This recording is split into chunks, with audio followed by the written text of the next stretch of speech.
உலகத்தில்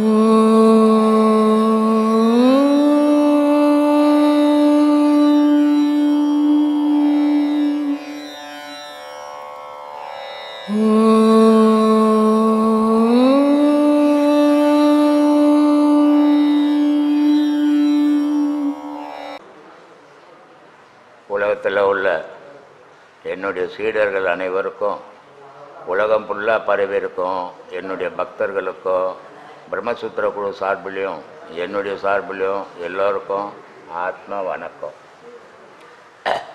இன்றைக்கி ஒரு முக்கியமான விஷயத்தை சொல்லலான்னு நினைக்கிறேன். அது எல்லோருடைய வாழ்க்கைக்கும் பயன் தரும்னு நினைக்கிறேன். அதுலேயும் குறிப்பாக இளைஞர்களுக்கு பயன் தரும்னு நினைக்கிறேன். அதனால் இந்த விஷயத்தை சொல்கிறேன். அதை கேட்டுக்கினீங்கன்னா உங்களுடைய வாழ்க்கையில் அதுக்கு ஒரு உறுதுணையாக இருக்கும். ஏதோ இந்த வயசானவன் சொல்கிறான், நம்ம என்ன கேட்கணும்னு நினச்சிங்கன்னா அது உங்களுடைய சொந்த விருப்பம். இருந்தாலும் ஒவ்வொருத்தரும் சிந்திக்க வேண்டிய விஷயத்தை பற்றி சொல்ல போகிறேன். அதை கொஞ்சம் யோசித்து பாருங்கள். ஒரு மனிதனுடைய வாழ்வில் 3 காலங்கள் உண்டு. அந்த 3 காலங்களில் கடந்த காலம், நிகழ்காலம், வருங்காலம், இப்படி 3 காலங்கள் இருக்குது. அதே நேரத்தில் ஒரு மனிதனுடைய நிலையில் 3 நிலைகள் இருக்குது. இளமை பருவம், இடைப்பருவம், முதுமை பருவம். இந்த 3 பருவங்கள் இருக்குது. இப்போது கடந்த காலம் போயிடுச்சு, நிகழ்காலம் நடந்துக்கின்னு இருக்குது. நிகழ்காலத்தில் இருக்கிறவங்க என்ன மாதிரி வயசானவங்க ஏராளமாக இருக்கிறீங்க. ஆனால் வருங்காலம் இளைஞர்களுடைய கையில் தான் இந்த உலகம் நிற்கிது. அப்போ இந்த இளைஞருங்க எப்படி வாழணும் அப்படின்றதுக்காக தான் ஒரு சின்ன விஷயத்த சொல்லலாம்னு நினைக்கிறேன். ஒவ்வொரு மனிதனும் ஒவ்வொருத்தனுடைய வாழ்க்கையிலையும் அவமானப்படாமல் மனிதனே கிடையாது. அது ஆணாக இருந்தாலும் சரி, பெண்ணாக இருந்தாலும் சரி. ஆணுக்கிட்ட பெண் அவமானப்படுறான், பெண்ணுக்கிட்ட ஆண் அவமானப்படுறான். வெளி உலகத்தில் வேலைக்கு போகிற இடத்துல தொழிலாளிகள் அவமானப்படுறான். அவனை விட உயர்ந்த ஆஃபீஸர் உயர்ந்த ஆஃபீஸர்கிட்ட அவமானப்படுறான்.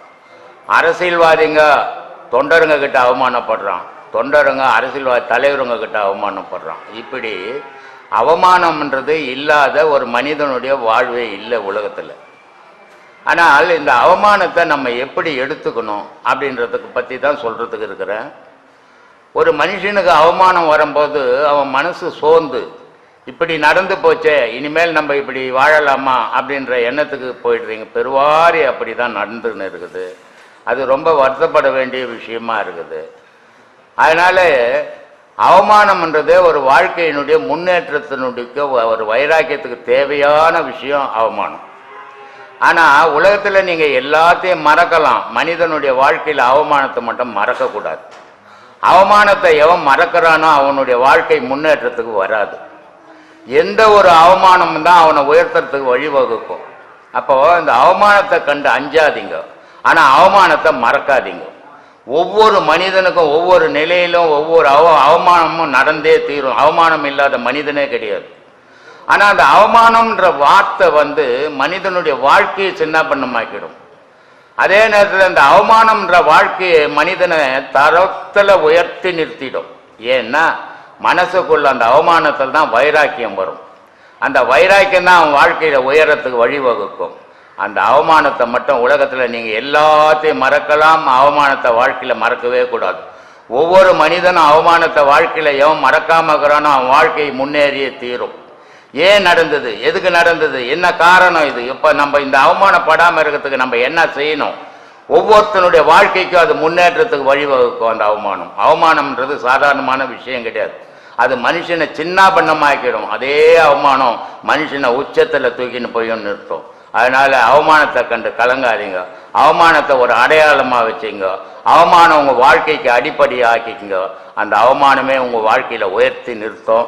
அந்த அவமானமே எந்த நேரத்திலும் நீங்கள் மறக்கக்கூடாது. எதை மறந்தாலும் அவமானம் உங்கள் நெஞ்சில் ஊறிக்கினே இருக்கணும். திரும்பி திரும்பி அதை சிந்திச்சுக்கினே இருக்கணும். அதை சிந்திச்சுக்கினே இருந்தீங்கன்னா அந்த அவமானம் உங்கள் வாழ்க்கையை உயர்த்தி காட்டும். அந்த அவமானத்தை மட்டும் மறக்காதீங்க.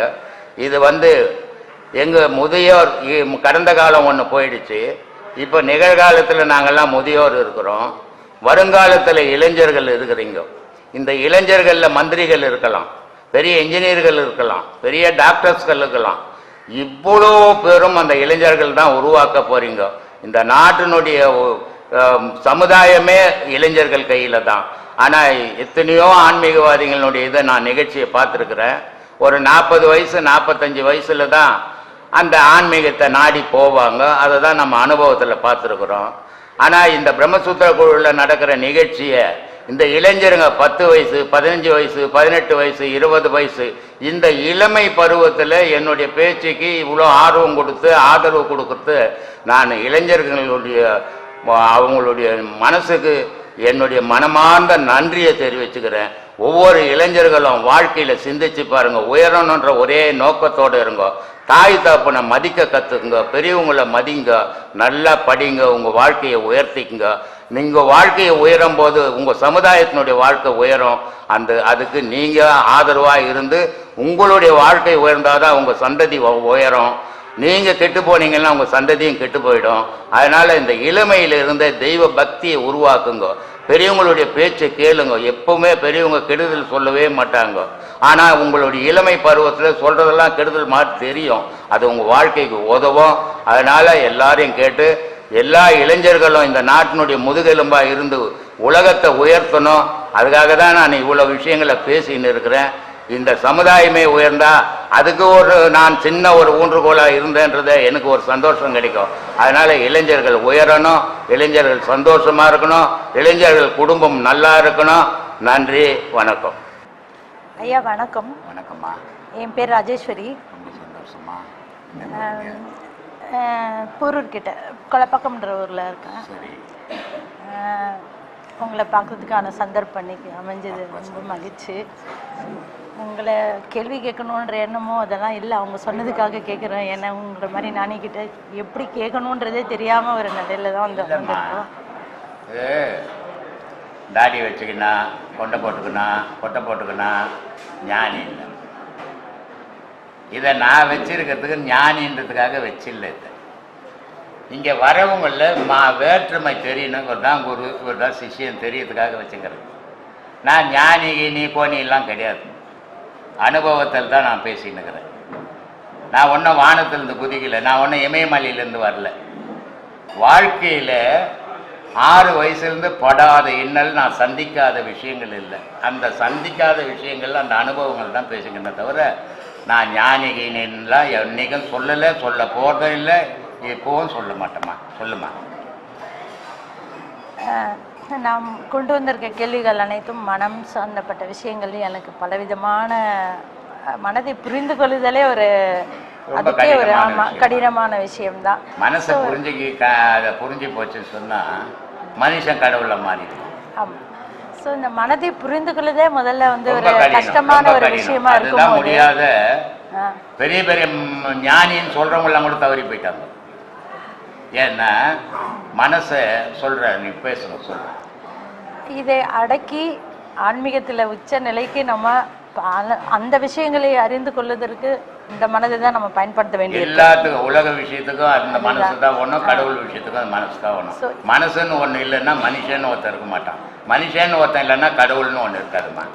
அப்போ மனம் வந்து நமக்கு எதிரி இல்லை. நமக்கு இந்த ஆன்மீகத்தையும் நம்ம கற்றுக் கொடுக்கறதும் அந்த பாதையில் நம்மளை கொண்டு போகிறதும் கூட இந்த மனம் இருந்தால் மட்டும்தான். நம்ம குழந்தைங்க இருக்குது இல்லை, அந்த குழந்தைங்கள என்ன பண்ணுறோம், நம்ம ஒருத்தருடைய மனம் நினைக்குது நம்ம குழந்தைங்க நல்லா படிக்கணும், நல்ல வழியில் போகணும், நல்லதையே தெரிஞ்சுக்கணும் அப்படின்னு நினைக்குது. அவங்க அந்த வழியிலேயே அதை பயன்படுத்துகிறாங்க. ஒரு சில தாய் தகப்ப என்ன பண்ணுறாங்க, நம்ம குழந்தைங்களுக்கு பாதுகாப்புக்கு சிலம்பம் கற்றுக்கணும், பாக்ஸிங் கற்றுக்கணும், கராத்தை கற்றுக்கணும் இல்லையா. இது அவங்க அந்த பெற்றோர்கள் மனம் விரும்புது.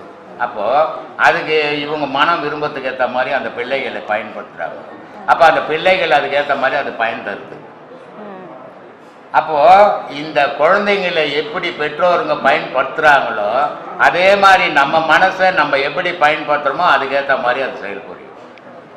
இதுதான் மனசனுடைய நம்ம உருவாக்கக்கூடிய விருப்பத்தை சார்ந்துதான் எதை விரும்புறியோ மனம் அதை சார்ந்து நிற்கும். திருட போறேன்னு நீ நினைச்சிட்டீங்கன்னா மனம் அதுக்கு உறுதுணையா இருக்கும். திருடுன்றது தவறு, நான் நன்மை செய்ய போறேன்னு நினைச்சீங்கன்னா அதுக்கு உறுதுணையா இருக்கும். மனம்ன்றது நீ எதை விரும்புறியோ உனக்கு ஏற்ற மாதிரி போகும், இல்லைன்னா அது உனக்கு பகையாக மாறிடும். அதனால் அது அப்படி விரும்புறதில்லை, உனக்கு உறவாகவே இருக்கணும்னு விரும்புது. அது நன்மையும் இருக்கும் தீமையும் இருக்கும். அதில் அவங்க நினைப்புக்கு ஏற்ற மாதிரி அது செயல்புரியும். நம்ம விதைக்கிற எண்ணங்களை பொறுத்து அதுதான் அந்த மனத்தினுடைய செயல்பாடு. ஸோ ஆன்மீகம் எப்படி மனதை வழி நடத்துகிறது? இப்போ நம்மளுடைய எண்ணங்களை எப்படி, எந்த மாதிரி எண்ணங்களை வளர்த்து கொள்ளணும், எது கூடாதுன்ற இந்த பெரிய எந்த ஒரு மனிதனையும் ஆன்மீகம் வழி நடத்தாதுமா. அது சும்மா ஏமாத்துற விஷயம். அது மனம்தான் ஆன்மீகத்தை வழி நடத்தும். ஆன்மீகம் மனசை வழி நடத்தாது. இப்போ நீங்க இங்க வந்துக்கிறீங்க போரூர்ல இருந்து, உங்க மனம் விரும்பினால்தான் இங்க வந்தீங்க. ஆன்மீகம் உங்களை இட்டுன்னு வரல. எந்த ஒரு செயலும் ஆன்மீகமாக இருந்தாலும் சரி, அது உலக விஷயமா இருந்தாலும் சரி, மனம் விரும்பினால்தான் அது செயல்படுகிறது. அதனால தான் நான் சொல்லியிருக்குது, தாய் பேச்சு கேட்க மாட்டான், தகப்பன் பேச்சு கேட்க மாட்டான், குரு பேச்சு கேட்க மாட்டான், ஆனால் அவன் மனம் சொல்றதை மட்டும் கேட்பான். அப்போ மனுஷனுக்கு பிறப்புலேருந்து இறப்பு வரைக்கும் எது குருன்னா மனசு தான் குரு, மற்றவெல்லாம் வழிபோக்கம் தான் அப்படின்னு சொல்லியிருப்பேன். அதனால ஆன்மீகம் மனசை வழி நடத்தாது, மனசு தான் ஆன்மீகத்தை வழி நடத்தும். இன்னைக்கு ஞானம் அப்படின்றது ஒரு சில மகான்களுக்கு இயற்கையாகவே உதிச்சது ஞானம். பிறப்பே ஞானமா பிறந்தவங்க. அந்த பிறப்பே ஞானமா உட்காருங்க சார். அந்த பிறப்பே ஞானமா பிறந்தவங்கள நபிகள் நாயகம் ஒன்று, இயேசுநாதர் ஒன்று, வள்ளலார் ஒன்று, விவேகானந்தர் ஒன்று, ராமகிருஷ்ணர் ஒன்று, ரமணர் ஒன்று, விசிறிசாமியார் ஒன்று, சேஷாத்திரி ஒன்று. இது மாதிரி பலாயிரம் மகான்கள் பிறவியால ஞானியா வந்தவங்க. அவங்க பிறவியால ஞானியா வந்தவங்க எந்த நிலையிலும் மாறுபடவே மாட்டாங்க. ஆனால் ஞானியா போகணும்னு ஆன்மீகவாதிங்க முயற்சி பண்ணுவாங்க. அவங்களுடைய நிலை எப்படின்னா, சில நேரத்தில் ஞானத்தில் இருப்பாங்க, சில நேரத்தில் அஞ்ஞானிக்கு போயிடுவாங்க. மாறி மாறி வாழறது தான் ஆன்மீகவாதியினுடைய வேலை. ஞானியினுடைய வேலை ஒரே நிலையில வாழறவமா ஞானி. இனி ஆன்மீகமே என்ன, ஆன்மீகவாதின்னுட்டு எத்தனை விஷயங்கள் உலகத்தில் வந்துன்னு இருக்குது. இதுக்கு காரணம் என்னன்னா, அவன் இயற்கையில வந்தவன் இல்லை, செயற்கையில செய்துன்னு போறவன். அப்போ செயற்கையில செய்துன்னு போறவன் சில நேரத்தில் ஞானத்துக்கு போவான், சில நேரத்தில் அஞ்ஞானத்தில் பூந்துருவான். பிறவியால ஞானியா போறவன் எந்த நிலையிலையும் அஞ்ஞானத்தை தொட மாட்டான், ஞானியவை பிறப்பான். ஏன்னா பிறவியே ஞான பிறவி. அதனால எந்த ஆன்மீகமும் மனிதனை வழி நடத்தாத, மனம்தான் வழி நடத்தணும். சொல்லுங்க.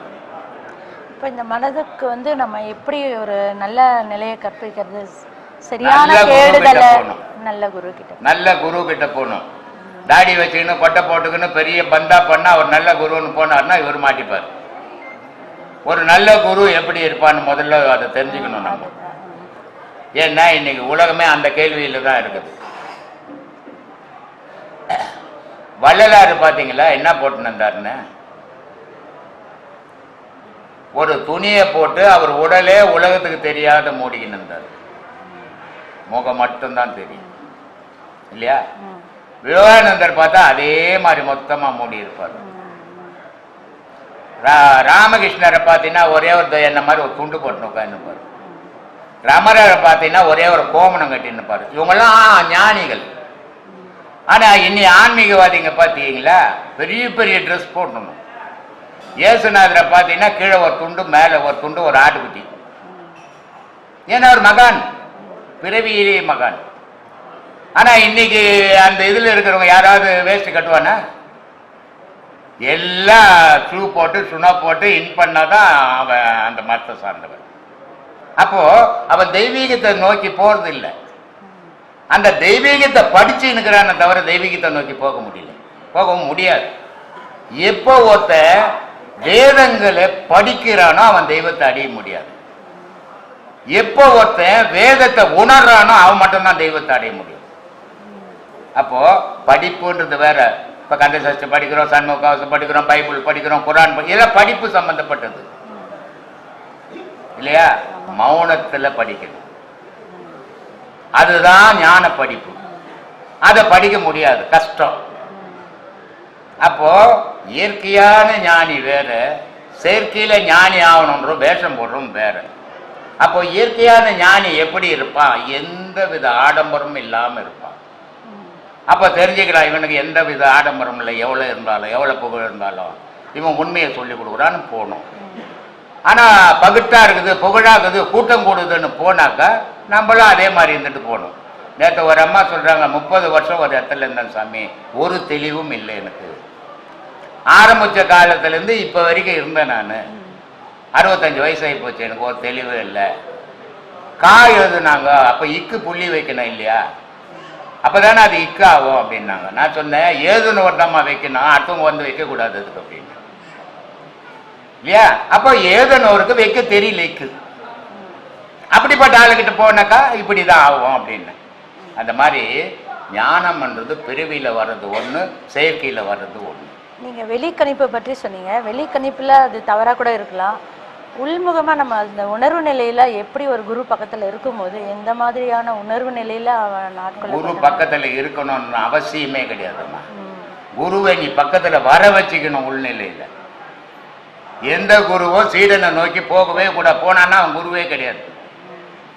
குரு குரு இடத்துல தான் நிற்கணும், சீடன் தான் குருவை தேடி போகணும், குரு அவனை தேடி போகக்கூடாது.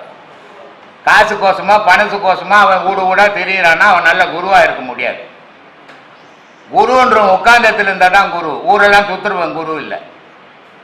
அந்த பக்கத்துல உட்கார்ந்த குரு இருக்கிற குருவை, உட்கார்ந்து இருக்கிற குருவை தான் பக்கத்துல நினைவாலே வர வச்சுக்கணும், அவன் தான் நல்ல சீடன். ஆனா அந்த மாதிரி வர வச்சுக்க முடியாது. ஏன்னா அப்படி வர வச்சுக்கிற நிலைக்கு இவன் மனநிலை போச்சுன்னா உலக வாழ்க்கையை எழுந்துருவான். ஊர் திருப்பத்தூர். உபதேசம் வாங்க, முதல் உபதேசம் வாங்க ஆத்மா.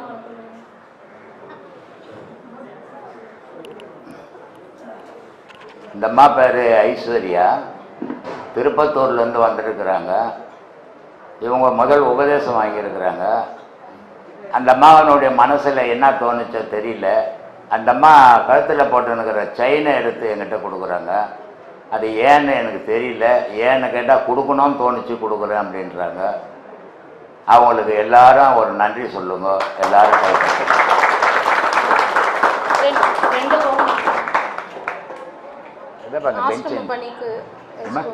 டெய்லியும் பார்ப்பேன். சரிம்மா, நல்ல நல்ல கருத்துக்களை சொல்லுங்க. 13 வயசுலேருந்தே கோயிலுக்கு போயிட்டு இருக்கேன். ரொம்ப சந்தோஷம். இப்போதான் உபதேசம் போன ஒரு 3 மாதத்துக்கு முன்னாடி தான் உங்கள் வீடியோ வந்து பார்த்தேங்க. 3 மாசமா லாக்டவுனாக இருந்துச்சு. இப்போ தான் அது தீர்ந்து இப்போ வந்திருக்கேன். உபதேசம் வாங்கிட்டீங்களா? வாங்கிட்டேன். ரொம்ப சந்தோஷம். இதுலேயே இந்த ஈடுபடணும்னு எனக்கு ஆசை இருக்கு. இந்த உபதேசம் வாங்கிறது பெரிய விஷயமே இல்லை, வாங்கின உபதேசத்தை பயன்படுத்திக்கிறது தான் பெரிய விஷயம். இதில் ஏதோ வந்தோம், இவ்வளோ செலவு பண்ணிக்கணும் வந்தோம், உபதேசம் வாங்கணும், சரி நம்மளால் முடியல அப்படின்னு விட்டுடக்கூடாது. சாப்பிட்றியோ சாப்பிட்லையோ, தூங்குறியோ தூங்குலையோ, வேலைக்கு போறியோ போலியோ, ஆனால் அன்றாடம் 1 மணி நேரம் உன்னுடைய உயிரோட உன்னுடைய நினைவு கலந்தீன்னா நீ இறைவனோட கலக்கலாம். இந்த உலகத்தில் ஒரு உருவம் உயிரோட பூமிக்கு வந்தது உயிரால் காற்றால் தான் வந்தது. ஒரு தாயினுடைய கர்ப்பத்தில் ஒரு குழந்தைக்கு உயிர் இல்லை, செத்து போச்சுன்னு சொன்னால் அது வெளியே வராது. அப்போது ஒரு தாயினுடைய கர்ப்பத்திலேருந்து ஒரு உருவம் வெளியே வரணும்னா உயிர் ஓணும். அந்த உயிரால் தான் ஒச்சைக்கணும் கிண்டி வெண்டி வெளியே வந்து விழும். எந்த உயிரால் இந்த உலகத்துக்கு வந்தோமோ அந்த உயிரையே பிடிச்சிக்கின்னு கடவுளை போய் அடையணும்.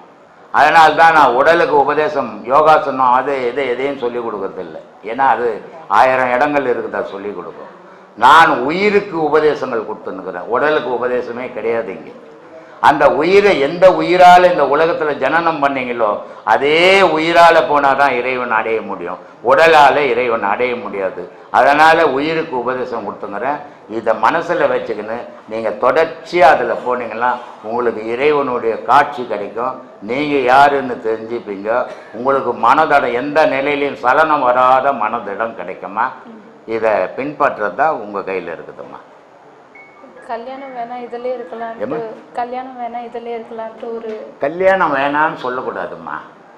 ஏன்னு சொன்னால் நீ ஒரு ஆண் பிள்ளையாக இருந்தால் நானே சொல்லுவேன் கல்யாணம் பண்ணிக்காதேன்னுடுவேன். நீ ஒரு பெண் பிள்ளை, உனக்கு உன்னுடைய தாய் தகப்பனார் குறிப்பிட்ட காலம் வரைக்கும் பாதுகாப்பாக இருப்பாங்க. ஆனால் அவங்களுக்கு முதுமை வரும்போது உனக்கு பருவம் வரும்.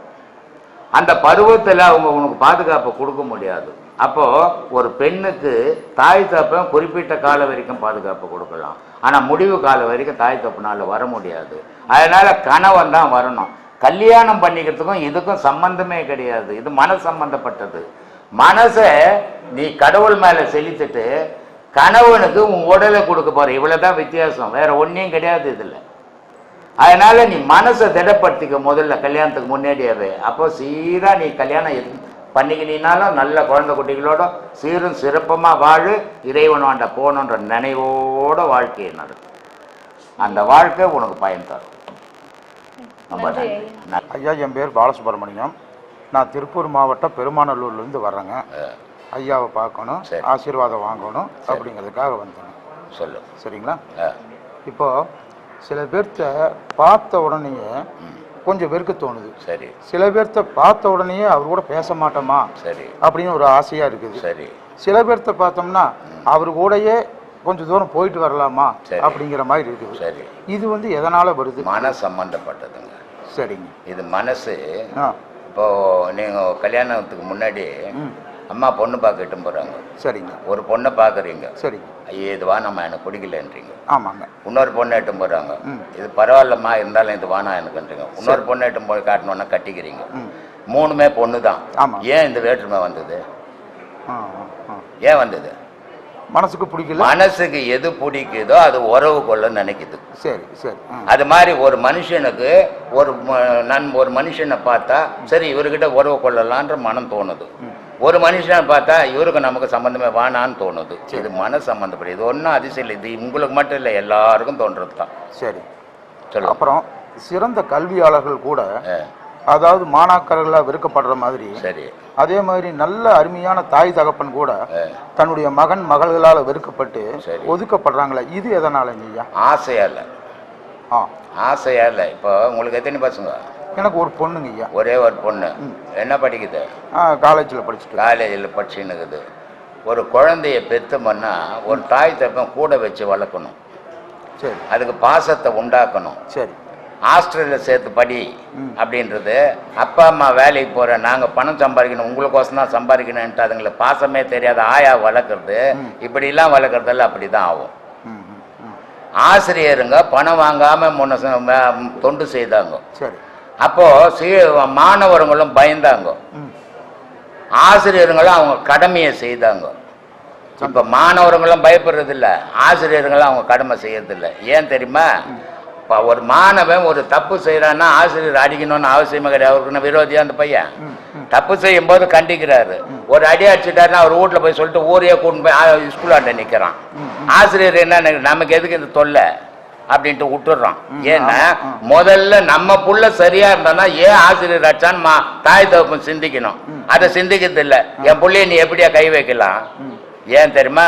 காசு கொடுத்து படிக்க வைக்கிறான். அதனால இந்த அதிகாரம் வருது. காசு இல்லாத படிக்க வச்ச காலத்துல அன்பு இருந்தது, இப்ப அதிகாரம் வருது. அதனால ஏற்படுற விளைவுகள் எல்லாம் இல்ல. நான் கேக்குறது, பெற்றோர்கள் வந்து ரொம்ப அன்பா வளர்த்துறாங்க, ஒரே இதில் அன்பா வளர்க்குறாங்கன்னு நீ எப்படி சொல்ற? ஆனா அந்த குழந்தைகள் வெறுத்து எப்படி அன்பா வளர்க்குறாங்கன்னு சொல்ற? உனக்குள்ளவே அன்பை வச்சுக்கினா அது அன்பா வளர்க்குறாங்கன்னு அர்த்தமா? அதுக்கு முதல்ல நீ படிக்க வைக்கும் போதே என்ன சொல்லி படிக்க வைக்கிற? எம்மா நீ அன்பா இருக்கணும், நீ அறிவாளியா இருக்கணும், நீ திறமசாலியா இருக்கணும், நீ 4 பேருக்கு உதவி செய்யணும்னு தானே படிக்க வைக்கணும். ஆனா நீ என்ன படிக்க வைக்கிற? நல்லா படிக்கணும், நிறைய வேலைக்கு போகணும், நிறைய சம்பாதிக்கணும் அப்படின்னு தானே படிக்க வைக்கிறீங்க. அங்க அன்பு வரும். அப்புறம் நம்மளுடைய செயலை பொறுத்து தான் குழந்தைய வளரும். எம்ஜிஆர் பாட்டில் ஒரு படத்துல ஒரு பாட்டு இருக்கும், எந்த குழந்தையும் பிறக்கும் போது நல்ல குழந்தை தான், அது கெட்டவன் ஆகிறதும் நல்லவன் ஆகிறதும் அன்னையின் வளர்ப்பில்லைன்ட்டு. அது மாதிரி நம்ம வளர்க்கறதுலாம் பாதி கெடும் குழந்தை, மீதி அது வந்ததுலேயே கெட்டு போகும். ரொம்ப நன்றி. எங்கேருந்து வரீங்க? மேடவாக்கம். தாமரம் மேடவாக்கமா? 30 வயதுல கோயில் வழிபாட விட்டுருந்தா ஒரு நாள் உபதேசம் அப்படின்னு சொன்னீங்க. 30 வயதுல கோயில் வழிபாட விட்டுருந்தா ஒரு நாள் உபதேசம் அப்படின்னு சொன்னீங்க வர சொல்லி. நான் 31 வயதுல வந்திருக்கேன். சரி, பரவாயில்ல, ஒன்றும் தப்பு இல்லையா? அதனால தான் வந்து அதை சொல்றது தான். ஒன்றும் தப்பு இல்லை. எப்பவுமே வயசு அப்படின்றது உன் உடலுக்கு தான். உள்ளே இருக்கிற உயிருக்கு வயசு இருக்குதா? ஆன்மாவுக்கு வயசு இருக்குதா? அதுக்கு வயசே கிடையாது. இது வரைக்கும் உலகத்தில் அதுக்கு யாருமே வயசு வச்சதில்லை.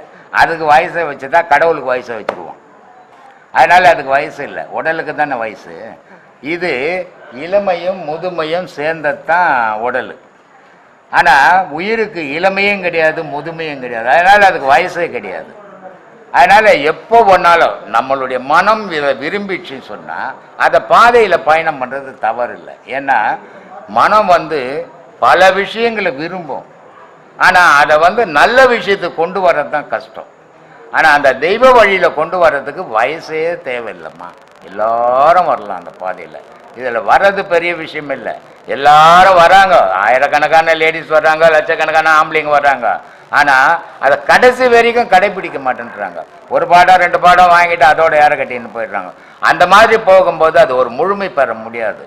இப்போ ஒரு வீடு கட்ட போகிறீங்க, ஒரு கடைக்கால் போடுறீங்க முதல்ல, அதுக்கப்புறமா ஒரு லெண்டில் மட்டும் கட்டுறீங்க. கடைக்கால் மட்டும் போட்டு விட்டுட்டு நான் வீடு கட்டிட்டுங்கன்னு சொல்ல முடியுமா?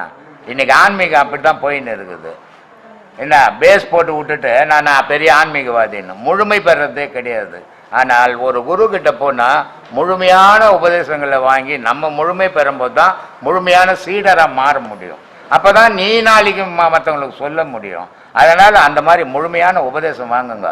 இதுக்கு வயசே தேவையில்லை, மனசு தான் வேணும். மனசு சரியாக இருந்ததுன்னா எந்த வயசுலையும் எதையும் சாதிக்க முடியும். ஆனால் மனசு பலவீனமாக இருந்ததுன்னா சின்ன வயசுலேயே கூட எதையும் சாதிக்க முடியாது. அதனால் மனம்தாம்மா அதுக்கு முக்கியமான பொருள். உலக வாழ்க்கைக்கு மனம், இறைவன் அடையிறதுக்கும் மனம்தான் தேவை. வெளியே பார்க்கும்போது உலகமாக தெரியுது, உள்ளே பார்க்கும்போது இறைவனாக தெரியுது. இந்த மாற்றங்கள் தான் வித்தியாசமாக தவிர, ஆனால் ரெண்டுக்கும் தேவைப்படுறது மனசு தான். அந்த மனசை சீர் பண்ணுங்க, எல்லாருக்கும் உண்டு அந்த அருள். இறைவனுடைய அருள் எல்லாருக்கும் உண்டு. இறைவன்கிட்ட வேற்றுமையே கிடையாது. மனுஷனுடைய மனசில் தான் வேற்றுமை. சொல்லுமா? அதான் என் முதல் உபதேசம் மட்டும் நீ வந்தா போதும் அப்படின்னு ஒரு நாள் சொன்னீங்க, அதனாலதான். இல்லம்மா, முதல் உபதேசம் மட்டும் வந்தா போதும் நான் யாருக்கிட்டுமே சொல்ல மாட்டேன். சொல்லல. இல்ல 30 வயதுல ஆன்மீக வழிபாடு விட்டுருந்தா யாரா இருந்தாலும் நீங்க பரவாயில்ல, ஒரே ஒரு நாள் மட்டும் இங்க வந்தா போதும். இல்லையா, அப்படி நான் பேசி இருக்க மாட்டேனே. ஒரு வீடியோல வந்தது, அதனால அது மாதிரி சொல்ல மாட்டேனே. ஒரு உபதேசம் கொடுத்துட்டா எல்லாரும் உபதேசம் கொடுத்து ஆசிரமத்தை எழுத்து முடிச்சுக்கலாமே. அதனால அப்படிலாம் இல்லை, 18 உபதேசம் வாங்கணும். அப்பதான் நீ முழு நிலைக்கு வர முடியும். ஆனால் இது 18 உபதேசம் வாங்குறது அது அவங்க குடும்ப சூழ்நிலையை பொறுத்து இருக்கு. ஏன்னா ஜென்ஸுங்க எங்கன்னா போனோன்னா பொண்டாட்டிக்கிட்ட சொல்லாத கூட அப்போ ஒரு இடத்துக்கு போயிட்டு வரேன்னு கிளம்பி வந்துடுவாங்க இல்லையா? ஆனால் அவங்களே வர பயப்படுறாங்க. பொண்டாட்டி கேட்டுக்குன்னு தான் வராங்க சில பேர். ஏம்மா போட்டா வேணாமா, நீ சொன்னீன்னாட்டம்மா போவேன் அப்படின்னு சில கனவுமாரங்கள் வராங்க. ஆனால் கணவனுங்களுக்கு இந்த கதி. லேடிஸ் அப்படி போகவே முடியாது, நினச்ச உடனே போக முடியாது. எங்கேயும் கணவன்கிட்ட சொல்லணும், பிள்ளைங்கிட்ட சொல்லணும், பொண்ணுக்கிட்ட சொல்லணும், அப்பா அம்மா கிட்ட சொல்லணும். இவ்வளோ சிக்கல் இருக்குது. அதுவும் வர்றது வழியே பார்த்து நேரங்காலம் பார்த்து வரணும். ஆம்பளைக்கு அதெல்லாம் கிடையாது. அவனே பயப்படுறான், பொம்பளைங்க பயப்பட மாட்டாங்களா? அதனால் உங்களுக்கு மனசு எது பிடிக்குதோ அதை நாடுங்க. அதுதான் நிம்மதியை தரும். யார் சொல்கிறதையும் கட்டாயத்துக்காக எதையுமே செய்யாதீங்க. செய்தீங்கன்னா உங்களுக்கு நிறைவே கிடைக்காது. அது நான் சொன்னாலும் சரி, கடவுளே சொன்னாலும் சரி, உங்கள் மனசுக்கு எது சரின்னு பார்த்தோ அதை செய்யுங்க. அதுதான் உங்கள் வாழ்க்கைக்கு நிம்மதியை தரும். அவர் சொன்னாருங்க அதனால் செய்துங்க, கடவுள் சொன்னாருங்க செய்யணும், யார் சொன்னாலும் உங்களுக்கு நிம்மதி கிடைக்காது. உங்கள் மனம் சொல்கிறது தான் நிம்மதி கிடைக்கும். அதனால் உங்கள் மனம் சொல்கிறபடி நீங்கள் வாழுங்க. சொல்லுமா, எங்கேருந்து மாறிங்க? திருப்பூர்லேருந்து வரேங்க சாமி. ரொம்ப சந்தோஷம். சொல்லுமா. பொன்மலர் சார். சரி, உங்களை பார்க்கணும்னு ஆசை எனக்கு. சரி, அதனால வந்துட்டு ரொம்ப சந்தோஷம். ரொம்ப தடங்கலாச்சு, இருந்தாலும் உங்களை ஒரு தடவையாக பார்த்துறோன்னு ரொம்ப சந்தோஷம். வந்துட்டேன். மனசு நிம்மதியாக இருக்குது. ரொம்ப சந்தோஷம். ரொம்ப ஒரு இடத்துக்கு போனோம்னா சரிங்க சார், எத்தனையோ தடைகள் வரும், வேறு வேறு வேலைங்க வந்துடும் அந்த நேரத்துக்கு. ஆனால் நம்ம மனம் ஒருநிலைப்பட்டு போச்சுன்னா எது இருந்தாலும் இருக்கட்டும், நம்ம இதுதான் முதல்ல பார்க்கணுன்னு முடிவு பண்ணிட்டோம்னா கண்டிப்பாக வந்துடும்.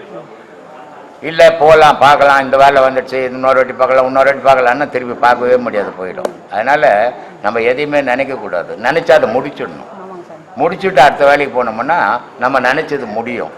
ஆனால் அதை முடிக்காமல் எல்லாத்துலையும் எங்கால வச்சோம்னா எதுவுமே முழுமையாக முடிக்க முடியாது. சொல்லுமா. உங்களை பார்த்தது எனக்கு சந்தோஷம் தான். ரொம்ப சந்தோஷம். நிம்மதியாக இருக்கு இன்னைக்கு தான். சரி, நிம்மதியாக தான் ஊருக்கு போகிறேன். சொல்லுமா. கேட்கணும்னு நினச்சேன், கேட்கலாமா கேட்கக்கூடாதுன்னு. சொல்லுமா. மாதமாக தூரமாயிடுறோம், அந்த டைம் செய்யலாம். 4 நாள் செய்யக்கூடாதுமா, அவ்வளோதான், வேறு ஒன்றும் கிடையாது. அந்த டைம் இங்கே வரவும் கூடாது. அப்படி இருந்தாலும் வரவும் கூடாதுங்க. ஆமாம், அந்த மாதிரி இருந்தால் இங்கே உபதேசம் கொடுக்க மாட்டேன். சரி சரி. அப்படி இருந்தால் வீட்டில் இருந்தால் 4 நாள் கழிச்சு செஞ்சுக்கலாம். ஆமாம், 4 நாள் பொறுத்து செய்யலாம். எல்லாரும் லேடிஸுக்குமே சொல்லிக்கிறேன்மா. ஏன்னா லேடிஸுக்கு இது ஒரு பிரச்சனை இருக்குது, எல்லா பொம்பளைக்கும் இருக்கும். ஒரு 40 வயசை தாண்டி போச்சுன்னா அது நின்று போயிடும், அப்புறம் பிரச்சனை கிடையாது. ஆனால் அந்த 40 வயசுக்குள்ளே இந்த பிரச்சனை எல்லா பொம்பளைக்கும் இருக்கும் இல்லையா? அதனால் நான் வீடியோவிலேயே சொல்லியிருக்கேன்னே, இந்த மாதிரி மென்சஸ் பீரியடில் இந்த பாடத்தை செய்யாதீங்க. செய்தீங்கன்னா ஜாஸ்தி ப்ளீடிங் போக ஆரம்பிச்சிடும், ஏன்னா சூடு.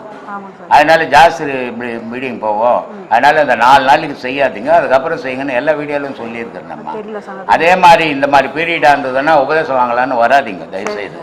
அது முடிஞ்ச பிறகு அடுத்த மாதம் வாங்கும், ஏன்னா தேதி மாறும் அப்புறம் இது. ஆனால் மென்சஸ் மாறாது, அதே தேதியில் வரும். அப்போ பௌர்ணமி மாறும், அப்போ வந்து வாங்கலாம் உபதேசம். அதனால அப்படி வரும். ரொம்ப சந்தோஷம். ஆத்மா வணக்கம் சாமி. இடகலை பின்கலைன்னு சொல்லிட்டு சொல்கிறாங்க இல்லைங்களா, அது உணரும்போது சுழிமுனை எப்படி சார் உணர முடியும் சுவாமி? சாதாரணமாக எல்லாராலையும் உணர முடியாது மாதிரி. அது இந்த பாதையில் போகிறவங்களால் மட்டும்தான் உணரும், மற்றவங்களால உணர வாய்ப்பு கிடையாது. ஏன்னா அதில் காற்று போகணும், இவன் போக வச்சா தானே. போக வைக்க முடியாது, 2 மூக்கில் ஓடின்னு இருக்கும். அதான் இடைகளை பின்கலை, அதோடு போக வேண்டியதுதான். அதுதான் பிரதோஷம் போட்டு காட்டுறது. பிரதோஷத்தினுடைய நிலையே என்ன அப்படின்னா, இந்த அரச மரம் இருக்கும் தெரியுமா? கோயிலுங்களாம், அம்மன் கோயிலுங்கள்லாம் அரச மரம் இருக்கும்.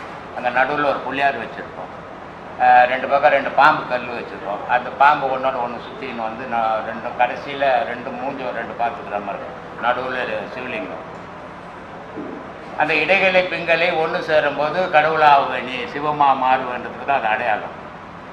ஆனால் அது வழி தெரியாதமெல்லாம் பண்ண முடியாது. சாதாரண மனுஷனுக்கு மூக்கில் 2 மூக்கில் இந்த மூக்கில் 1 ஹவர் போவோம், அந்த மூக்கில் 1 ஹவர் போவோம். அதான் மனுஷன். இந்த பக்கம் போன மூச்சு உடம்பு சூடு ஏற்றும், அந்த சூட்டை மிதப்படுத்தும் இந்த பக்கம் போகிற சந்திரகலை மூச்சு. இவ்வளோதான் சூரியகலை சந்திரகலை தான் இடைகளை பிங்களை. சுரமுனைக்கிட்ட எல்லாம் அதெல்லாம் ஞான விஷயம், அதில் தேவையற்ற விஷயம். அதெல்லாம் மீடியாவில் சொல்லின்னு இருக்கக்கூடாது. ஏன்னா இப்போவே இங்கே வந்து ஒரு உபதேசம் 2 உபதேசம் வாங்கிவிட்டு பிரம்மஸ்ரீன்னு பேரை போட்டுக்கின்னு குருமார்கள்லாம் மாறிக்கின்னு இருக்கிறாங்க. இன்னும் நான் இதெல்லாம் மீடியாவில் சொன்னேன்னா இதெல்லாம் அவங்க பாடம் படிச்சுன்னு இருப்பாங்க, அவங்களா சொல்கிற மாதிரி இருக்கும். அதனால் அதெல்லாம் நமக்கு இருக்கு. இப்போ வந்து புராணங்களையும் ஆன்மீகத்திலையும் அசரீரி குரல் வந்து கேட்குதுன்னு சொல்கிறாங்க, அது எந்த அளவு உண்மை? அது மூளையில் இருக்கிற நரம்பு வீக் ஆச்சுன்னா அசரீரி குரல் கேட்கும். மூளையில் கோடிக்கணக்கான நரம்புகள் ஓடிங்குதுமா. அது வந்து ஒரு கெட்டி பொருளும் கிடையாது, ஒரு தண்ணி பொருளும் கிடையாது இல்லையா, ஒரு மிதமான பொருள் அது. ஆனால் அதில் ஆயிரக்கணக்கான நரம்புகள் ஓடுது. ஏதாவது ஒரு நரம்புகள் விண்ணமாக இருந்ததுன்னா அது அசரீரி கேட்கும். அது ஏதாவது பைத்தியம் இல்லையா, தெருவில் பைத்தியம் சுற்றுறான்ல, நல்லா அப்பா அம்மா கிட்ட பிறந்தான், நல்லா தான் வாழ்ந்தான். திடீர்னு பார்த்தா வீடு தெரியல, வாசல் தெரியல, எல்லாம் தெரியல, எத்தையோ நம்ம பேசின்னு போகிறோம். அது மூளை பாதிச்சது தான். மூளை பாதிச்சது. இந்த தண்ணி அடிப்பான், கொஞ்சமாக தண்ணி அடிக்கிற வரைக்கும் ஒன்றும் பண்ணாது. ஓவரா இவன் குடியே வாழ்க்கை, நான் உனக்கு கை காலெலாம் நடுக்க ஆரம்பிச்சிடும். அவன் குடி இல்லைன்னா பயந்துக்கு உட்காந்துப்பான், யாரோ வெட்டுற மாதிரி குத்துற மாதிரி அவனுக்கு தெரியும், ஆனால் அடுத்தவனுக்கு தெரியாது. இது என்ன காரணம்னா, எந்த ஒரு செயலுமே மூளையிலேருந்து இயங்குது. மூளையை இயக்கத்துக்கு ஆன்மா போகணும். என்கிட்ட ஒரு நண்பர் கேட்டார், நம்ம சீடர் தான், ஒரு இந்த மாதிரி விஞ்ஞானம் சொல்லுது மனிதனுடைய இயக்கத்துக்கு எல்லாத்துக்கும் அடிப்படை காரணமே மூளை தான் அப்படின்னு சொல்லி. நான் போகிறேன், திடீர்னு அவர் கேட்டார். நான் சொன்னேன், ஆமாப்பா மூளை தான் காரணம்னா செத்து போனவங்க எல்லாம் மூளையாக எடுத்துட்டாங்கன்னு. செத்து போனவங்க எல்லாம் மூளை அப்படி தானே இருக்குது, ஏங்க இல்லையா? மூளையை இயக்கத்துக்கு ஒரு பொருள் ஒன்று, அது பேர் தான் ஆன்மா இல்லையா? இப்போ அங்கே டிரான்ஸ்ஃபார்மர் வச்சுக்கிறாங்க, இந்த டிரான்ஸ்ஃபார்மர் மாதிரி மூளை. ஆனால் டிரான்ஸ்ஃபார்மர் கரண்ட் வரணும், எங்கேருந்து வரணும்? மேட்டூர்லேருந்து வரணும். மேட்டூர் இதுதான் அனல் மின் நிலையம் தான் ஆன்மா மாதிரி. அங்கே வரலன்னா இங்கே எங்கேயும் கரண்ட் வராது இல்லை? அந்த மாதிரி மனித உடலில் இயக்கிறது மூளை, மூளையை இயக்கிறது ஆன்மா. ஆன்மா இயக்கலைன்னா மூளை செயல் இருந்து போயிடும். அதனால செத்து வந்தாலெல்லாம் மூளை இருக்கும், ஆனால் இயங்காது. உணர்ச்சியும் இருக்காது, உணர்வும் இருக்காது, உறவும் இருக்காது. அதனால எல்லாத்துக்கும் பேஸ் அடிப்படை மனிதனுடைய இயக்கம், ஜீவராசிகளுடைய இயக்கத்துக்கு ஆன்மா தான் அடிப்படை. இங்கே கடவுள் என்ற பேச்சுக்கே இடம் கிடையாது. யாரையாவது கடவுள் செத்து போட்டோம் வந்து காப்பாற்றிக்கிறாரா? எங்கன்னா இல்லை சாமி. அப்புறம் கடவுள் என்னத்துக்கங்க சொல்லுமா? நம்ம யோசித்து பார்க்கணும். கடவுள் வந்தார், காப்பாற்றினார், போனார், கதையெல்லாம் சொல்லியிருந்தப்பா. ஒன்று எந்த கடவுளையும் எவனையும் காப்பாற்றுறது கிடையாது. இவனுக்குள்ள இருக்கிற கடவுள் தான் இவனை காப்பாத்தின்னுப்பான். அதனால தான் நான் சொல்றது, உனக்குள்ள கடவுளுக்கு அதை தேடுன்றது. சொல்லுமா. மூன்றாவது கண்ணுன்னு உண்மையிலே உள்ளதா சாமி? நான் கூட வெற்றும் வச்சு அடிச்சு பார்த்தம்மா, எங்கன்னா திறக்குதா நீங்க? எங்கேயும் திறக்க காணாது. இதெல்லாம் அந்த புழு புலிவுன்னு ஏமாத்தின்னுக்குது. என்கிட்ட அந்தோனி ஜெபராஜன் ஒரு சீடர் இருக்கிறாரு, கிறிஸ்டின். அவர் கிட்டத்தட்ட அவர் ஒரு 13 வருஷமா என்கிட்ட இருக்கிறார். அவர் இங்க வராதன்னு கூட தேத்தி விட்டாரு. வரலன்னா நான் செத்து போயிடுவேன்றாரு. அப்படிப்பட்ட நாளைக்கு வருவாருங்க. அவருடைய பொண்ணு பாண்டிச்சேரியில் எவனோ மூன்றாவது கண்ணு திறந்து ஆன்மாவை காட்டுறாங்க. இதெல்லாம் வந்து ஒரு ஜோக் அடிக்கிற விஷயம்.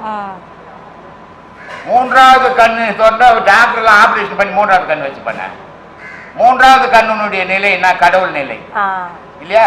அப்ப டாக்டர் எல்லாம் மூன்றாவது கண் திறந்துப்பான், ஆப்ரேஷன் பண்றேன். அவன் முட்டாள்தனமான பேச்சுக்கள் இதெல்லாம். அவனுக்கு வந்து இன்னும் அதை பத்தி அறியாம பேசினுங்கிற விஷயம்.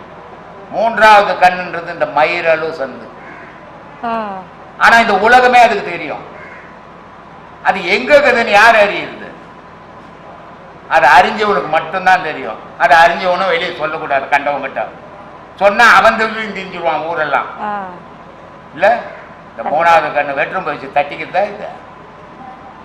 எல்லாம் குழந்தைத்தனமான பேச்சு மாதிரிலாம்.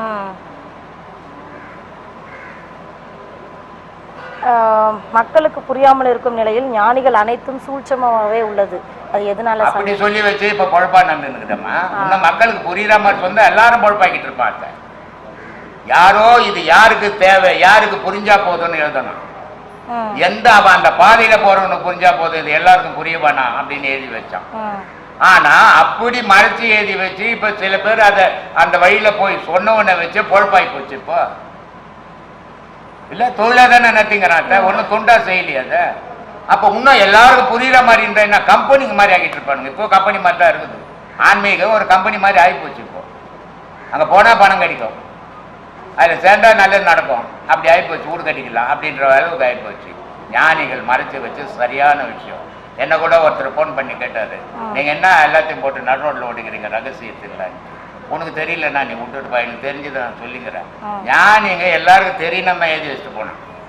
அவன் யாருக்குமே தெரியக்கூடாதுன்னு எழுத வேண்டிய வேலையே கிடையாது. ஏன் எழுதி வைக்கணும்? அவனோட போயிருக்கலாம்ல. எழுதி எதுக்கு வச்சுக்கிறான்? எல்லாரும் தெரிஞ்சுக்கணும். யார் தெரிஞ்சுக்கணும்? எவன் இந்த பாதையில போடுறான் அவன் தெரிஞ்சுக்கணும்னு எழுதி வச்சான். ஆனா அதை தெரிஞ்சவன் 4 பேர் தெரிஞ்சுக்கணும் சொல்லும் போது அது தொழிலா மாறி போச்சது. அதனால ஞானிகள் பண்ணது உத்தமமான விஷயம். ஏன்னா மேதைகள் அவங்கெல்லாம் நம்மள மாதிரி மூடருங்க கிடையாது ஞானிகள். அதனால சரியா இந்த உலகத்தை அறிஞ்சு எழுதினாங்க. ஐயா, நம்ம உடம்பால செய்யற கர்ம வினை வந்து ஆன்மாவில் பதிவாகுங்களா ஐயா? ஆன்மாவில் பதிவாகாதுமா, மனசுல பதிவாகுங்க. மனம் போய் ஆன்மாவில் சேருமே. அப்போ அதான தூக்கின்னு சுமந்துங்குது. உங்கள் பையன் ஒரு தப்பு பண்ணிட்டான், அது அவனை பாதிக்குது. அவன் இல்லாத போது உங்களை தானே பாதிக்கும். அப்படி தான்மா இது. அப்புறம் இன்னொரு கேள்வியா, ஒரு ஆன்மா இன்னொரு உடல் எடுக்கும்போது அது எதன் அடிப்படையில் முன்ன செஞ்ச கர்ம வினை பயன அடிப்படையில் நன்மை தீமைக்கு ஏற்ற மாதிரி தான் ஆன்மா உடல் எடுக்குது. ஒரு ஒரு ஆன்மா முதிர்ச்சி அடைஞ்சிட்டுன்னு எப்படிங்க? ஆன்மாவுக்கு முதிர்ச்சி இளமை என்றதே கிடையாது, மனசுக்கு தான் முதிர்ச்சி இளமை. அப்புறம் ஒரு மனுஷனோட மூளை சிந்திக்குதுங்களா ஐயா? ஆன்மாவோட அனுபவ அறிவினால சிந்திக்குதுங்களா? ஒரு மனுஷனோட சிந்தனை மூளை சிந்திக்குதுங்களா ஐயா, இல்லை ஆன்மாவோட அனுபவ அறிவினால சிந்திக்குது? மூளை தான்மா சிந்திக்குது, மன மூளையில் தான் இருக்குது. ஒரு அஞ்ஞானி ஆன்மா அந்த உடலை விட்டுடுச்சுன்னு வச்சுங்களேன் ஐயா, அவங்க வந்து நரக வேதனை அனுபவிப்பான்னு சொல்றாங்களா, அப்படிங்களா ஐயா? அது போன பிறகு எந்த நரக வேதனை அனுபவிது? இருக்கும்போதே நரக வேதனை தான் இருக்குது. வாழும்போதே நரக வேதனை தான் நம்ம மனுஷனுக்கு. அதை அனுபவிச்சு தான் இப்போ சூசைட் பண்ணிட்டு போச்சு. பல விதங்கள்ல, ஒரு விதத்துல இல்லை, பல விதங்கள்ல. இப்போ ஆண்களால பல பெண்கள் பாதிக்கப்படுறாங்க. அவங்க வாழ்க்கைகள் சின்ன பண்ணமா போகுது. கல்யாணம் பண்ணும்போது ரொம்ப சந்தோஷமா ஒரு மனைவியை கல்யாணம் பண்றான். 3 மாசம் பொறுத்து மனைவி கூட வாழ்ந்துட்டு தேத்தி விட்டுடுறான். 10 வருஷமா தான் அது அவ்வளோ. அதே மாதிரி சில பெண்களால ஆண்கள் பல விதமா பாதிக்கிறாங்க.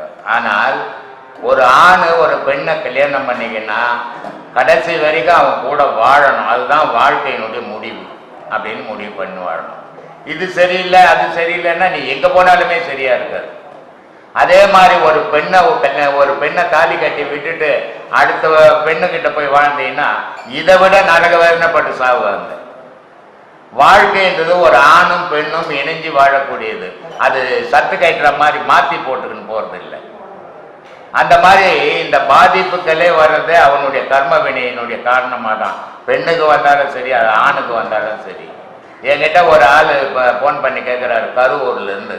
அவருடைய சம்சாரம் அவரை விட்டுட்டு இன்னொருத்தர் இட்டுன்னு போயிடுச்சான். இட்டுன்னு போய் 3 வருஷமாச்சான். நான் போய் இட்டுன்னு வரட்டான்னு என்ன கேட்குறேன், நான் புரோக்கறேன்.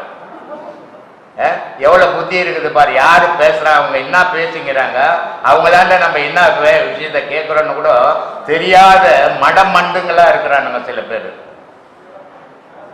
அவன் 3 வருஷமாச்சு உன்னை விட்டு போயிட்டு நீ யாரையாவது ஒரு கல்யாணம் பண்ணி நல்லா வாழ வேண்டியது தானே. அவளை போயிட்டுன்னு வரேன்னா அங்கேயும் கட்டு இங்கேயும் கட்டு தான் நான் வாழ்க்கை போவோம். இந்த மாதிரி சில பெண்கள் தவறு செய்கிறாங்க. சில ஆண்களால் பெண்கள் ரொம்ப பாதிக்கப்படுறாங்க. இதை எல்லாரும் மாற்றிக்கணும், வாழணும். நம்மளுக்கு ஒரு அமைஞ்சது வாழ்க்கை இதுதான், இதில் தான் வாழணுன்ற முடிவோடு இருக்கணும். அதை வாழும்போது ஆசையாக வாழ்ந்துட்டு அடுத்ததுக்கு ஆசைப்படும் போது எல்லோருடைய வாழ்க்கையும் கெட்டு போகுமா? சொல்லுங்க. இல்லைங்க ஐயா, ஒரு ஐயாட்ட ஒரு வீடியோவில் சொல்லியிருந்தீங்க ஐயா, மிதமாக போங்கன்னு. மிதமாக போனதுனா எப்படிங்க ஐயா, வேகமாக போகிறதுனா எப்படிங்க? அவசரப்படுறது வேகம்.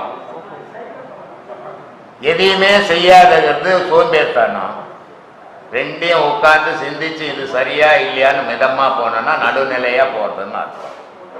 நன்றிங்க ஐயா, சந்தேகத்தில் தெளிவு வச்சுட்டீங்க ஐயா. கல்யாணம் ஆகி அவர் ஒரு ஷாப்பில் வேலை பார்த்தாரு.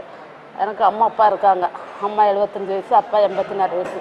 அப்பாவுக்கு 2 கண்ணும் தெரியாது. அவங்கள ஆவடியில் 5 வருஷம் வேலை பார்த்தாரு. அப்புறம் திருச்சியில் மாற்றிட்டாங்க. வேலைக்கு தான் போனார் சாமி 2019. இப்படி உங்களை பட்டையடிச்சு இது பண்ணி போய் உட்காந்து வேலை பார்த்துட்டு கீழே விழுந்தாலும் இறந்துட்டாரு. வெள்ளிக்கிழமை கும்பிட்டு காரணமே தேவையில்லை. புல்லு கடிக்கு கூட செத்து போயிடுவான்.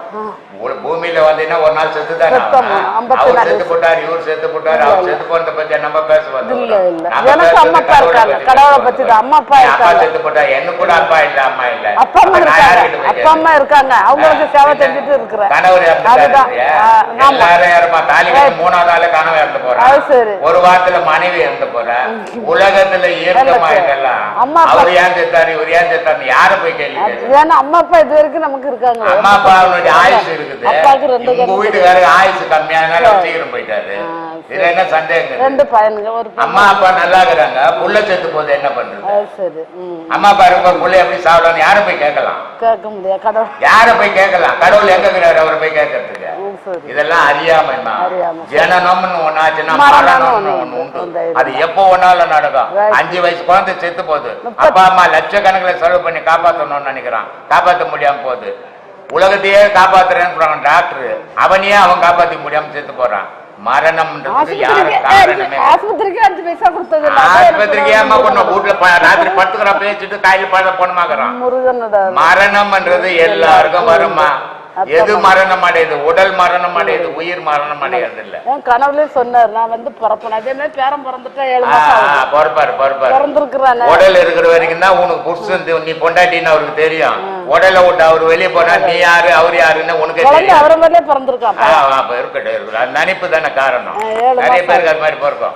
எனக்கு கூட எங்க அப்பா மாதிரியா தாங்கிறான் எங்க பையன். எங்க அப்பா தான் வந்து பிறந்துட்டான் நான் நினைச்சுக்கிறேன். அப்ப நான் யோசித்தேன், நான் எவ்வளவு பேர் முட்டாளி நீ. ஏன்னா அப்பா வந்து இங்க பிறக்க மாட்டாரு, அம்மா வந்து இங்க பிறக்காது. நம்ம ஆசை அது. சரி சரி, அவரே நினைச்சிட்டாரு பாசமா வச்சு. நினைச்சு அது ஒண்ணு தப்பு கிடையாது. 32 வருஷம் அதே ஆவடியில தான். நீ 100 வருஷம் கூட நினைச்சுக்கிட்டு ஒரு 32 வருஷம் நல்லா வச்சிருந்தாரு. இப்ப 2 வருஷம் எந்த குறையும் இல்ல. இறந்து நல்லா அடி அடி அடிச்சிருந்தா நாட்டு விட்டு பொம்பளை அடிக்கிற மாதிரி இப்ப நீ வீட்டுக்கார பத்திக்கு பேச மாட்டேன். ஏன்னா ஆம்பளனுடைய நிலை என்னத்தமா அதுக்குதான் சொன்னான், பிழைப்பதற்கு வழி சொன்னால் கேட்க மாட்டான், பெண்டாட்டி மனம் குளிர பேச மாட்டேன்னா.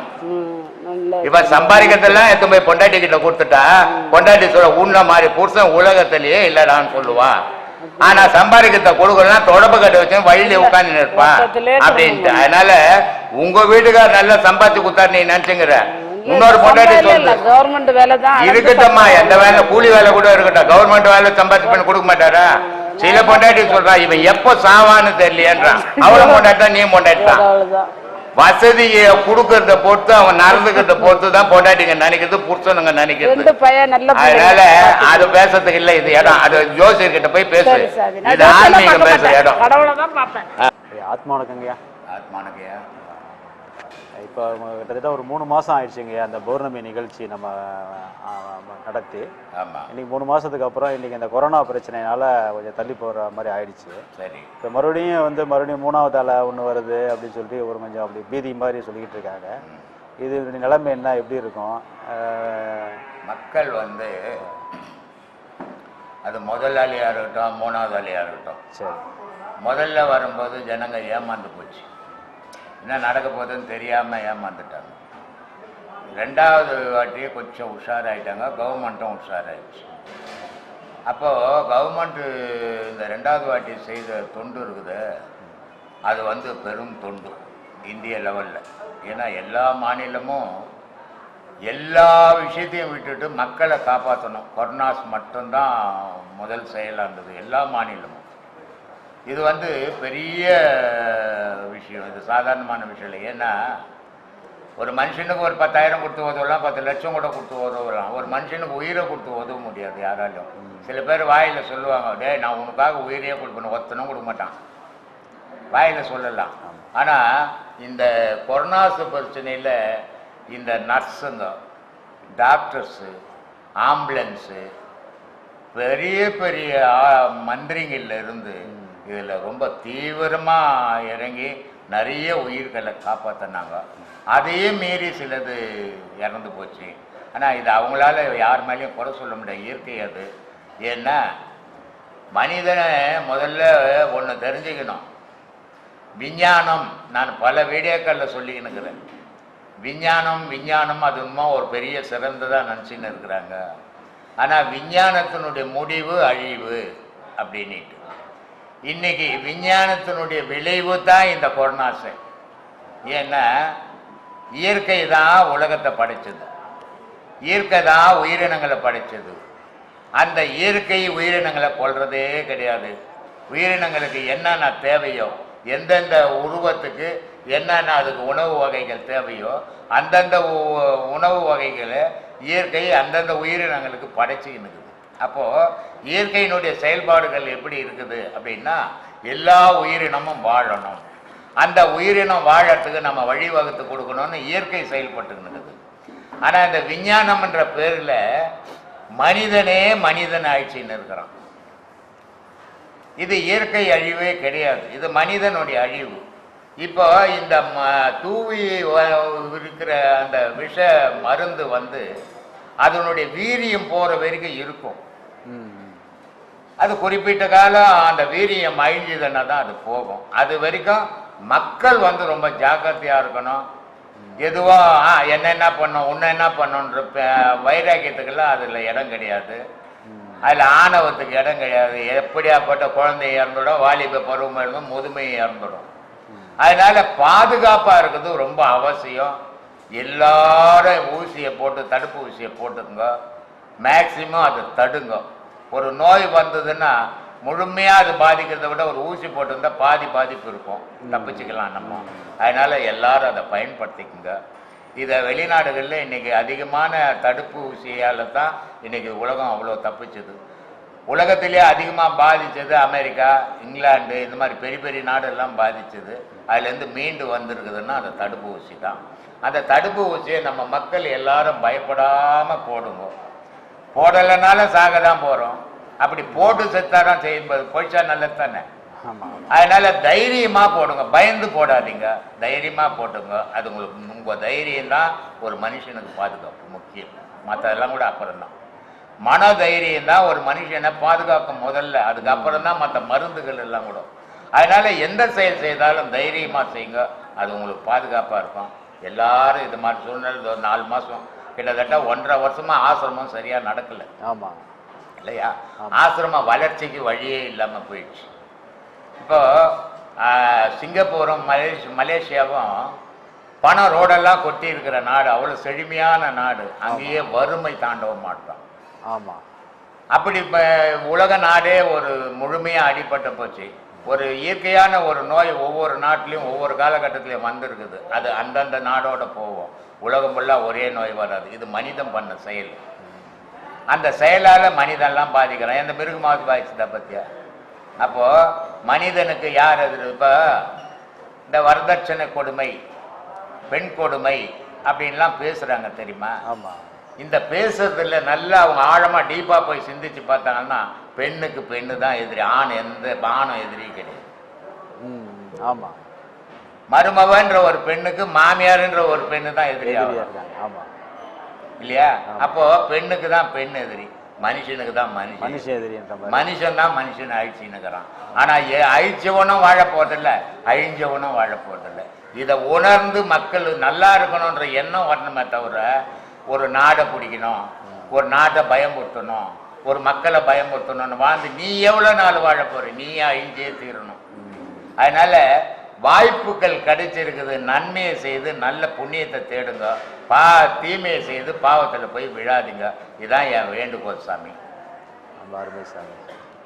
ஆனால் இந்த கால அரசர்கள் வந்து ஆண்டவனுக்கு நிகராக ஏன் இல்லை? அரசனா இருந்தா தானே. இந்த காலத்தில் அரசர் எங்க இருக்கிறாங்க? இல்லை, ஒரு முதலமைச்சராக இருக்கட்டும், ஒரு பிரதமர் அரசர் ஆக முடியாது. ஏன்னா அரசன்றவன் இப்போ உன் வீட்டில் நீ தலைவர்னு வச்சுக்கோ, உன் குடும்பத்தில் 10 பேர் இருக்கிறாங்கன்னா அவங்களுக்கு என்னென்ன தேவையோ நீ பிச்சை எடுத்தியாவது காப்பாற்றுவேன் இல்லையா? பக்கத்து வீட்டுக்காரர் உன் குடும்பத்துக்கு தலைவர் ஆனார்னா அவர் உன் வீட்டில் கிட்டே சொல்லி கொண்டு போடுவார். இன்னைக்கு நாட்டினுடைய முதலமைச்சர், பிரைம் மினிஸ்டரு, எம்பிங்க, எம்எல்ஏங்கெல்லாம் வந்து மக்களால் தேர்ந்தெடுக்கப்படுறவங்க. அவங்கவுங்க குணத்துக்கு ஏற்ற மாதிரி செயல் புரிவாங்க. அரசன் வேற, இவங்க வேற. அரசன் பிறந்த போது அரசன், சாகும் போது அரசன் தான். ஆனால் இவங்க அப்படி கிடையாது. நேரத்துக்கு ஏற்ற மாதிரி பேர் மாறிடும். அதனால இவங்களையும் அவங்களையும் ஒப்பிடாத. அரசனும் ஆண்டவனும் ஏன் ஒன்றுன்னா அரசன் எந்த நன்மை செய்தனாலும் உடனே செய்வான், எந்த தீமையை செய்யறதுனாலும் அதை உடனே செய்வான். அதுக்கு தான் சொன்னான் அரசன் நன்றே கொள்வான், தெய்வம் நின்று கொள்ளும். இப்போ நீ சொன்னியே அரசன் ஆண்டவனும் ஒன்று தான். இதே தான் அங்கே அப்போ அதுலேயும் அப்படி தான். ஆனால் தெய்வம் வந்து உன்னை விடும். ஏன்னா படைச்சது அது இல்லையா? அரசன் உன்னை படைக்கல, அரசன் உன்னை வழி நடத்துறான். அரசன் உன்னை படைக்கல, ஆனால் ஆண்டவன் படைச்சான் உன்னை. அதனால நீ செய்த தவறுகளுக்கெல்லாம் விட்டு கொடுப்பான். காலப்போக்கில் தப்புன்னு தட்டிடுவான். ஆனால் அரசன் என்ன பண்ணுவான்? அன்னைக்கே உன் கதையை முடிச்சிடுவான். அப்படி முடிச்சு தானே கண்ணகியினுடைய புருஷன் கோவல இல்லையா? தவறே யார் செய்தான்னு தெரிஞ்சுக்காமே ஆராயாமையே எடுத்து தண்டனையை கொடுத்து வெட்டி போட்டான். அதனால மதுரையே அழிஞ்சது இல்லையா? இது அரசனுடைய செயல். ஆண்டவன் அப்படி கிடையாது, பொறுத்து பார்ப்பான். நீ நல்லவன் ஆவறியா, மாறுறியா, உனக்கு வாய்ப்புகள் கொடுக்குற அப்படின்னு கொடுப்பான். அப்படியும் மாறலன்னா தட்டிடுவான். அதுக்குள்ள நீ மாறிட்டீன்னா உன்னை வரவேற்பு கொடுப்பான். இதுக்கு அருணகிரியே ஒரு சாட்சி இல்லையா? எவ்வளவோ தவறுகளை செய்து வந்தார் அருணகிரி. ஆனால் கடைசியில் போய் தான் உயிரியே இனி வாழக்கூடாதுன்னு சாகும் போது ஆண்டவனே காப்பாது, அடப்பா நீ சாக பிறந்தவன்டா, வாழ பிறந்தவன்டான்ட்டு 16,000 பாட்டு திருப்புகள் எழுதி வச்சுட்டு போனான். அதில் கிடைச்சது 6,000 பாட்டு தான், மீதி 10,000 பாட்டு எங்கேயோ போயிடுச்சு. அது மாதிரி ஆண்டவன் உனக்கு நிறைய வாய்ப்புகளை கொடுப்பான். அரசன் அப்படி வாய்ப்பு கொடுக்க மாட்டான், கதையை முடிச்சிடுவான். அதனால அரசன் தீர்ப்பும் ஆண்டவன் தீர்ப்பும் ஒன்றா இருக்கும், எதுவும் நடந்துடும் அப்படின்றதா அரசனும் ஆண்டியும் ஒன்று சாமி. அப்படிதான் நான் நினைக்கிறேன். இதுக்கு மேலே இருந்தால் எனக்கு தெரிஞ்சு சொல்லிட்டு உங்களுக்கு தெரிஞ்சால் சொல்லுங்க, நான் தெரிஞ்சுக்கிறேன். இருக்கும்போது குழந்தை வந்து தலை வலியா வருதும் கால் வலியா வருதுன்னு சொல்றாங்களே, அது அவங்கவுங்க செயலை பொறுத்துக்குதுமா. அது அவங்கவுங்க செயலை பொறுத்துக்குது. அம்மா சும்மா இருக்க மாட்டா, அம்மா சும்மா இருந்தாலும் அப்பன் சும்மா இருக்க மாட்டான். பொம்பளையை சும்மா உட்காந்துங்கிற பொம்பளை இழுத்து போட்டு 4 அடி அடிப்பான். இப்படி அப்படி பரட்டும் போது அது பறந்து போடும். இதெல்லாமா ஞானத்துக்கு தேவை. நம்ம பேசிக்கணும் டாக்டர் கிட்ட, ஆஸ்பத்திரியில நர்ஸ் பேச வேண்டியது. இதை வச்சுதான் ஜாதகமே எழுதுறாங்க. ஜாதகம் நான் பார்க்கறது கிடையாதும்மா. நீங்க பாக்கல? ஆமா, இப்போ பொண்ணு வீட்டு பையன் வீட்டுல எல்லாம் கொடுக்கும்போது அது அவங்க பார்க்கட்டும், நமக்கு வேணாம் அந்த வேலை. நம்ம எதை வச்சு இப்போ ஒரு பொண்ணு இப்ப ஜாதகம் பார்த்து எத்தனை பொண்ணு எல்லாம் கோர்ட்ல நிக்குது, என்ன பண்றது? ஜாதகாரனை பிடிச்சி போய் தண்டனை கொடுத்துருவானா? இப்ப இந்த காலத்துல ஜாதகமே பார்க்க வேண்டாம்னு சொல்றீங்க. மனசு ஒத்து போகணுமா? எந்த ஜாதகமும் ஒத்து வராது. தாய் தப்பம் ஒத்து பண்ணணும். மனசு எனக்கு ஒத்து போச்சுங்க, எனக்கு வாலிபம் வந்துச்சு, இட்டுன்னு போயிட்டேன்னா நாளைக்கு ஒச்சு தத்தும் போது அம்மா வரமாட்டான், அப்பா வரமாட்டான். அப்பா அம்மா பார்த்து 2 வீட்டுக்கார் சேர்ந்து கல்யாணம் பண்ணா நாளைக்கு ஒரு கஷ்டம், ஒரு பிரச்சனை வந்தா 4 பேரும் வந்து நிற்பான். இல்லைன்னா திக்கு இல்லாத அனாதியா சுத்துவேன் ரோட்ல. இன்னைக்கு அப்புறம் போய் வீட்டாண்டு போய் உட்காந்து நான் 1 ஒருத்தங்கிறேன்னா ஒரு 1 செல்லுபடி ஆகுது. எல்லாருக்கும் ஆத்ம வணக்கம். அன்றைக்கி நம்ம சமையல் ரூமும் டைனிங் ஹாலும் கட்டுற அன்றைக்கி ஜல்லி போட்ட ஏழை தொழிலாளிங்களுக்கு எல்லாருக்கும் ஆம்பளைக்கெல்லாம் வேஷ்டி டவலு கையில் 100 ரூபா கொடுத்தேன். லேடிஸுங்களுக்கெல்லாம் புடவை ஜாக்கெட்டு கையில் 100 ரூபா கொடுத்தேன். வடை பாயசம் சாப்பாடு போட்டோம். இப்போ அதை இங்கே நிற்கிறவங்க வந்து இதில் என்னுடைய மனைவி, என்னுடைய மகள்கள், என்னுடைய மருமகள்கள், இவங்க எல்லாரும் வந்து இந்த ஒவ்வொரு பௌர்ணமி நாள்லேயும் இங்கே வர ஆயிரக்கணக்கான மக்களுக்கு ஒரு 4 நாள் 3 நாளைக்கு முன்னையே வந்து இவங்க தொண்டு செய்துங்கிறாங்க. எல்லாருக்கும் இவங்களுக்கு சம்பளமோ எதுவும் கிடையாது, தொண்டு செய்வாங்க. இது வந்து நீங்கள் எந்த ஆசிரமத்துலையும் பார்க்க முடியாது. ஏன்னா ஆசிரமத்தில் வேலை செய்கிறவங்க தான் இருப்பாங்க, பொண்டாட்டி புள்ள குட்டிங்க வந்து வேலை செய்ய மாட்டாங்க. ஆனால் இந்த ஆசிரமத்தில் குடும்பத்தை சார்ந்தவங்க எல்லாரும் வந்து தொண்டு செய்துக்கிறாங்க, வரவங்களுக்கு எல்லாருக்கும். இந்த மாதிரி ஆசிரமத்தை நீங்கள் பார்க்கறது பெரிய அரிது. அந்த தொண்டு இவங்களுக்கு இந்த ஆசிரமத்துக்கு இங்கே வரவங்களுக்கு செய்யறதால இவங்களுக்கு என்ன பண்ணுறேன்னா, வருஷம் ஆடி மாதம் ஆடி கிருத்திகை அன்னைக்கு இங்கே பெரிய விசேஷம் நடக்கும். முருகன் கோயில், சண்முகநாயகன் கோவிலில் எல்லாம் ஆடி கிருத்திகை மொட்டை கிட்ட அது இது அடிச்சு ரேடியோ பாட்டு விசேஷமாக ஜனங்க வந்துன்னு இருக்கோம். அதுக்காக அன்றைக்கி காலையில் மணி 8 மணிலேருந்து சாயந்தரம் 6 மணி வரைக்கும் சாப்பாடு எல்லாருக்கும் பிரசாதமாக இல்லை, வயிறார சாப்பாடு கொடுப்போம் அன்றைக்கி ஆடிக்கிறதுக்கு அன்றைக்கி. அதை முன்னிட்டு இவங்க இவ்வளோ வருஷம் ஃபுல்லாக வேலை செய்கிறாங்கன்றதுக்காக இந்த 10 பேருக்கும் எப்போவுமே துணி எடுத்து கொடுத்து, ஒரே மாதிரி யூனிஃபார்மாக துணி எடுத்து கொடுத்து, இது ஆசிரமம் கட்டினதுலேருந்து இந்த பழக்கமாக நம்ம செய்துன்னு இருக்கிறோம். அதை இந்த வருஷமும் செய்யலான்றதுக்காக இன்றைக்கி எல்லாருக்கும் அந்த ஒரே மாதிரி ட்ரெஸ்ஸு நீங்கள் பார்த்தா தெரியும். ஒரே மாதிரி ட்ரெஸ்ஸில் இவங்க எல்லாருமே ஆசிரமத்தில் வர மக்களுக்காக தான் ஊட்ட கூட மறந்துட்டு இங்கே வந்து மக்கள் தொண்டு செய்கிறாங்க. இவங்க வந்து இப்போ ஒரு 2-3 மாதமாக தான் நான் சமையல்காரை வச்சு சமையல் செய்கிறேன். இதுக்கு முன்னாடி இவங்க சமையல் செய்து தான் ஆயிரக்கணக்கான ஜனங்க பௌர்ணமி ஆனால் சாப்பிடுவாங்க. அந்த அளவுக்கு இவங்க ஆசிரமத்தில் வேற்றுமை இல்லாத உழைக்கிறதால இவங்களுக்கு ஆசிரம சார்பில் துணி எடுத்து வருஷம் கொடுக்கணுன்றதுக்காக கொடுக்குறேன். அதை தான் இன்றைக்கி யூனிஃபார்மாக கட்டின்னு இருக்காங்க. இதை நீங்கள் வீடியோவில் பார்த்தீங்கன்னா தெரிஞ்சுக்கலாம். எல்லாருக்கும் நன்றி, வணக்கம்.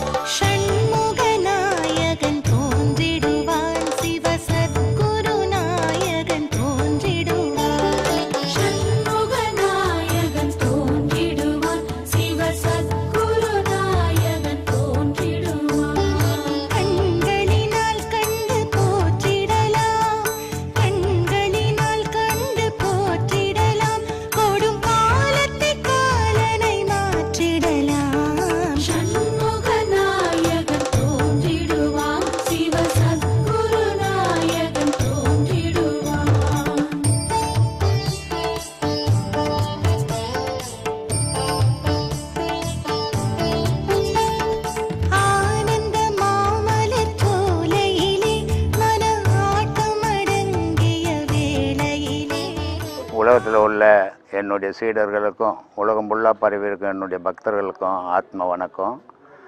இந்த ஆசிரமம் கட்டுறதுக்கு நிறைய பேர் நன்கொடைகள் அமைச்சின்னு இருக்கிறீங்க. இது பெரிய இடமா இருக்கிறதால எவ்வளோ போட்டாலும் பத்தாமல் போகுது. முதல்ல வந்து டைனிங் ஹாலும் சமையல் ரூமும் கட்டின்னுக்கிறோம். மேலே வந்து இது முடிஞ்ச ரூப் போட்ட உடனே ரூம்ஸ் போடுறதுக்கு ரெடி பண்ணின்னுக்கிறோம். இது அநேகமாக கூடி சீக்கிரம் இன்னும் 2 மாதத்தில் இது வேலை முடிஞ்சிடும். இது முடிஞ்சிடுச்சுன்னா எல்லாரும் வரலாம், எல்லோரும் இங்கேயே தங்கிக்கலாம், இங்கேயே இது பண்ணிக்கலாம், எல்லா வசதிகளுக்கும் வாய்ப்புகள் கிடைக்கும். அதுக்காக தான் இவ்வளோ சிரமப்பட்டு, இது இடம் பெருசு, 8 கிரவுண்டு இருக்கிறதுனால இதுக்கு எவ்வளோ டொனேஷன் கொடுத்தாலும் போட்டாலும் பத்தாத போயின்னுக்குது. இருந்தாலும் அதை முடிச்சிடுவோம், அதில் எந்த குறைபாடும் இல்லை. பிரம்மசூத்திர குழு, தியாகு, சிவகுமாரன், நித்திய ஜோதி, ஜீவானந்தம் இவங்களுடைய அக்கௌண்ட்டுங்களுக்கு நீங்கள் டொனேஷன் அனுப்பிச்சிங்கன்னா அது ஆசிரமத்துக்கு வந்து சேர்ந்துடும். அதனால் இது நீங்கள் முடிஞ்சவங்க உதவி செய்யுங்க. இது யாரும் கட்டாயம் கிடையாது. முடியாதவங்க அதுக்காக சிரமப்பட வேணாம், முடிஞ்சவங்க மட்டும் பண்ணால் போதும். நன்றி, வணக்கம்.